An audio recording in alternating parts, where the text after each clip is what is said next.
main. Little One now finally securing this north end, making a planetary fortress, and expanding again to the top. This is just doom time for Protoss. Protoss needs to have some sort of warp prisms that he can start warping in from this top end. There's an observer checking out everything, and another one up here at the top. Needs to have some way to aggress against these top areas for the Little One. And Little One also doing a very nice push here at the bottom, doing a nice little attack, taking out some of these cannons, but of course with all of these units here, it's going to be very easy to repel. Looks like Tester also gearing up to take the island. Big One, aka Tester, having a little bit of a difficult time getting up these expansions, but this money is running low for the Little One. This top expansion, here comes the Warp Prism. This will allow him to warp in a bunch of units to take out this command center if he remembers that he has them there, and another big Hellion push. And it looks like these Hellions are going up trying to pick off yet more of these light armored units, trying to get the Templar in particular, but they are way far behind and they are very vulnerable to those Hellions. And here comes the huge Templar. Oh no, worst timing ever. If he can get a good storm off. No, he storms the wrong things, and now the Little One notices. Big blunder by Tester to not see that he could have stormed all of those workers.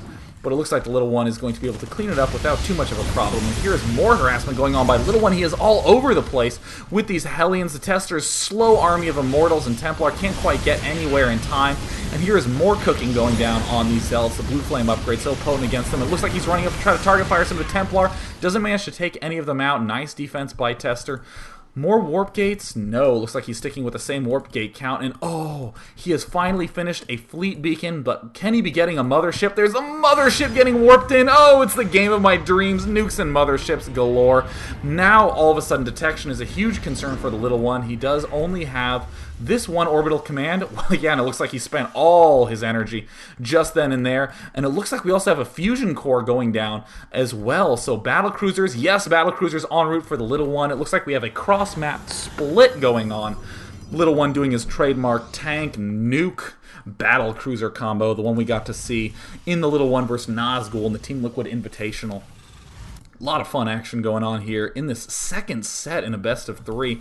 One mothership moving around to the backside when you have a very immobile army like this. Using the recall ability of that mothership is so key. It will help you tremendously to bust into this well-defended back of the Little One's main. As we can see, ship weapons level 2 going down. No upgrades on those tanks. Those Marines are 3-2. Looks like a cloak going down. This nuke has not yet been rebuilt, much to my dismay, but the one mothership hiding in the bottom left corner until it does have the mass recall, and there it is out right now. Little One just playing defensively for now. Going to rely on that big battlecruiser count to help him in the later stages of the game, and assume that if he can get his half of the map and get these island expansions up, that will be his key to winning, is on economy. So it looks like this one Nexus is warping in at the bottom. Tester also taking his half of the map. Templar well positioned to storm any sort of Hellions that pop in there if he can react in time. And yes, here are all of these starports being added on with Tech Labs, so that way they can begin getting battle cruisers. God bless you, Little One and Tester, for making the 2 sweetest units in the game. And here's the stop and shoot go micro from the mothership and the huge recall into the main. Goodbye supply for the Little One. All of these extra supply drop depots are gonna fall. The mothership advancing forward, now recharging the shield so fast. And the Little One in an all-out panic, trying to bring everything back, but can't really afford to bring 100% of the units back. And there's the defensive nuke in the back of his main. This could be the one key that he has to staying alive. The battlecruiser coming in. The rest of these forces, he managed to take out the Ghost. We won't see the defensive nuke land. Doesn't look like another nuke is en route as well. There's the big scan going down. And these tanks and battlecruiser will be enough. There's the Yamato cannon, no wormhole, given that recent patch, and Tester on hold position. Oh, horrible decision. And here's the big also counter drop from the Little One. Just the right amount of units to do a ton of damage. The Immortals finally taken off hold position, are starting to do serious damage, but that one lone battlecruiser does manage to take out the mothership before it dies itself. Looks like the Little One doing a crazy kind of base trade, now pushing towards the front of Tester, who has enough money and enough supply to replenish with Zealots and Templar. Going for the gold, but there's nothing left there except Templars to storm, doing serious damage. Oh, look at those beautiful storms, annihilating everything. And of course, Tester warping in the remaining Zealots to clean up that last Marine. And finally, the Little One getting battlecruisers and Marines to clean everything else up. Tester trying to pull back a little bit with these observers. That'll be a good Good attempt. And it looks like there's one lone SCV with 3 armor, finally full upgrades there. Doing a good job. So it looks like the little one in an incredibly awkward situation where he can really only make battle cruisers. Fusion core neatly planted by his natural expansion. He does have 1/1 ups on those battle cruisers. And that drop by the little one roasting a lot of the probes at the expo is going to make it hard for Tester to come back. But Tester does have this island expansion. It's going to be hard to sneak all the way back in there. More Zealots kind of doing their own thing. A little bit of, I guess, a scout party of Zealots. But either way, the game is still pretty even up to this point. Big half-map split going on. The little one also remaking armories so we can begin getting higher and higher upgrades. There's the ship weapons +2. And at this stage in the game, looks like Tester's trying to poke around here with these Zealots, but there's too many Hellions and tanks well positioned. It's going to be far too difficult to be able to do much of anything at this point with these Zealot Templar numbers. Looks like Stalkers are going to have to be the unit of choice. Here comes the Warp Prism. Uh-oh, heading to that vulnerable north spot, but it looks like there are enough Marines there to greet it. Oh no, he loses the Warp Prism with 2 Templar in it. Going to be horrible loss for Tester as gas does start getting really thin in the later stages of the game. These are all depleted geysers. Are the gas geysers at the gold there? Yes, they are, but still 400 gas at that stage in the game is a little bit too much to ask for, and yet more defensive planetary fortresses going down for the little one. Just playing the passive game, has BCs everywhere. That armory in the top left is now researching +2 ship plating, +2 ship attack, almost done. And Tester knows he has to start abusing Blink. Can't battle these battle cruisers head on unless he starts having a lot of Void Rays or a lot of good Templar feedback. So instead, he's going to start going for the Blink. Yep, there it is, getting up into the high ground. That'll open up possibilities for the Warp Prisms. And now here come the battle cruisers. Here come the feedback for the Templars.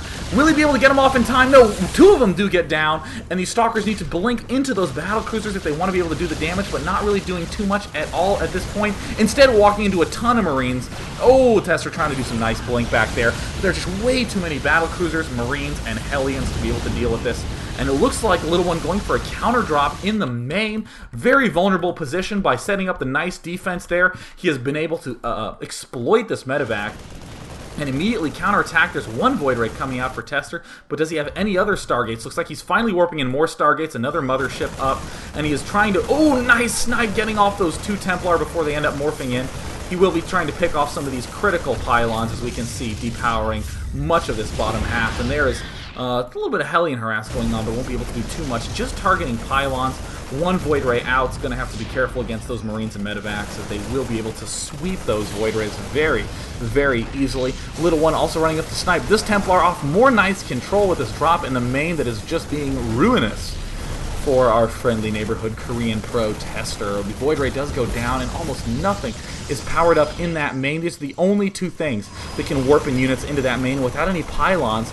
These poor Marines, or excuse me, these Marines are able to do such damage to poor Tester.